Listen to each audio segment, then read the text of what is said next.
Ang cute ng donut nitong Dinky Donuts, freshly made. So kaya itong binabalikan namin ni Kelsey. Napakasarap niya, sobra, talagang freshly made talaga at affordable lang. So guys, ito yung Riverly dito sa may parking area. For today's video ay pupunta tayo sa city guys. Nandito tayo sa bus. Ayan, on the way tayo sa city at babalikan namin yung Dinky Donuts. Yan yung freshly made na donuts sa city. So nakaupo kami dito sa front seat front seat para makita natin ang view at para naman ma-share ko sa inyo. So ito yung weather ngayon, napakaganda. So walang masyadong traffic at clear na clear yung daan. Ayan, walang kasalubong. So ayan, welcome back to my channel. This is Jane in Ireland. Mga 20 minutes ang travel natin from galing sa bahay papunta sa Cork City. So ito yung mga view nakikita ko tuwing pupunta ako sa city dito sa Cork. So ayan, fast forward, nakarating na, nakababa na tayo at tatawid tayo dito sa may stoplight. So ito na yung Cork City guys. Nandito yung mga shopping area. Pag ganito ang weather, meron talagang nag-music dito, may nag-entertain dito in a public place for donation. So ayan, kaya nakikinig tayo ng music niya habang kinakain natin yung masarap na donut. So ang cute ng donut ito guys, saka ang lambot. Ito yata ang pinaka-the best na donut na nakain ko. So ayan, ito yung main street guys. So nandito tayo sa St. Patrick Street. So meron palang Mark Spencer dito, shopping, Penny's and Brown Thomas. Dito sa Cork, meron ding pwede nyo pasyalan yung English Market. At yan, mga sariwang pagkain nandoon, mga isda, karne. So yan, pasyalan nyo dyan kasi isa sa mga tourist spot yan dito. Saka may cinema din dito guys sa Cork City. So ayan, lakad-lakad kami at pagkatapos namin kumain ng donut na yon ay ayan, nag-smoothie kami ni Kelsey. So yan guys yung Brown Thomas. So may mga branded dyan. So hindi na tayo papasok dyan kasi wala tayong budget. Kundi lakad-lakad lang tayo, fresh air kasi maganda ang weather. So dito sa Cork, marami palang pub dito. So ayun ang tawag ng Irish pub. So, dyan sila nagiinom. Ang daming tao kanina sa pub area at nagiinom, nagi-enjoy kasi yun lang yung, di ba, yung time na pwede kang umupo, magpainit. Yan, enjoy na enjoy sila. Pati kami, di ba, nakakamiss tong weather ng ganito. So guys, dito na tayo, pauwi na tayo.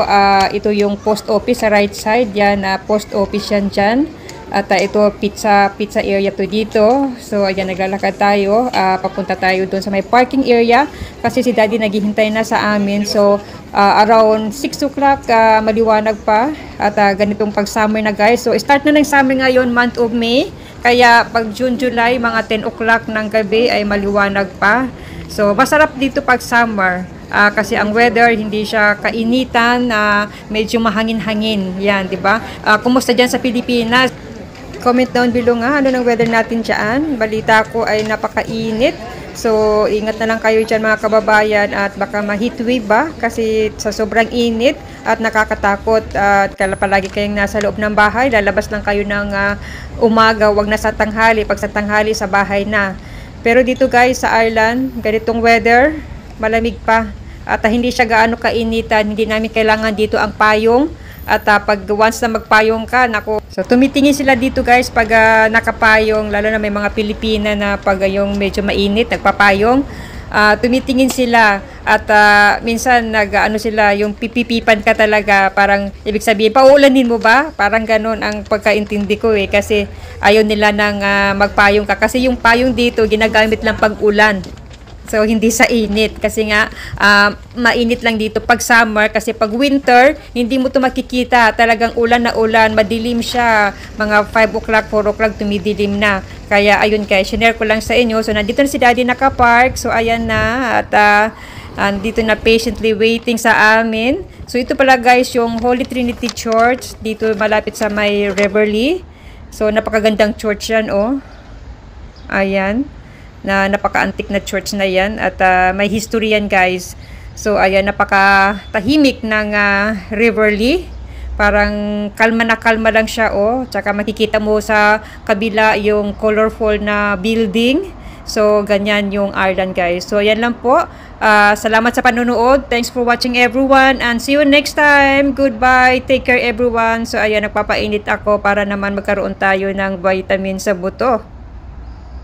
Ishka. So, ayan. Cheers tayo. Nauhaw tayo, guys. Kalalakad. Wag mo lang sabihin na Ishka Baha. Pag Ishka Baha, ayan yung whiskey. Ayan, shinare ko lang po.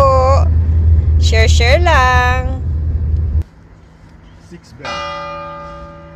Ayan, 6 o'clock na, kaya tumunog na yung kampana. So, Angelos na. So, ito ay Roman Catholic siya. So, itong na-amaze ako dito sa pagka-ukit ng design nitong sa church na to sa taas. Talagang curve talaga. Napaka galing talaga gumawa nila, no?